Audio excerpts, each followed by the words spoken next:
গ্ৰেপ্তাৰ কৰা হৈছে? বাল্যবিবাহ সন্দৰ্ভত আপোনাৰ ঢেকীয়াজুলিত 3টা কেছ ৰেজিষ্টাৰ হৈছে আৰু এই সন্দৰ্ভত আমি বৰ্তমান 2জনক পিক আপ কৰিছোঁ আৰু বৰ্তমান আমি কৰি আছোঁ অপাৰেশ্যন চলি আছে এতিয়া 22 চনত কেইটামান 22ত ঢেকীয়াজুলি থানা আপোনাৰ 22ৰ হৈ আপোনাৰ 3টা কেছ ৰেজিষ্টাৰ হৈছে এতিয়া বাল্যবিবাহ সন্দৰ্ভত সেই সন্দৰ্ভত 2জন আটক কৰা হৈছে বৰ্তমান আৰু অভিযান চলি আছে বৰ্তমান অভিযান চলি আছে আজি সন্ধিয়ালৈ চাগে বাকীকেইজনৰ পিক আপ হৈছে অভিযান আপোনাৰ কালি সন্ধিয়াৰ পৰা চলোৱা হৈছে মুখ্যমন্ত্ৰীৰ নিৰ্দেশৰ পিছতে হয় আজি পুৱতি নিশাত কৰা হৈছে লোককেইজন আছিলে আপোনাৰ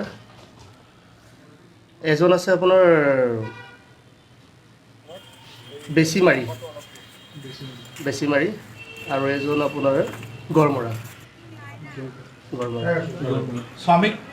গ্ৰেপ্তাৰ কৰা হৈছে নে আপোনাৰ ছোৱালী দেউতাকক আটক কৰা হৈছে স্বামীকো আটক কৰিবলৈ এতিয়া বৰ্তমান গৈ আছে অভিযান চলি আছে বৰ্তমানলৈ ল'ৰা আৰু ছোৱালী গ্ৰেপ্তাৰ হোৱা নাই আমাৰ অভিযান চলি আছে পলাতক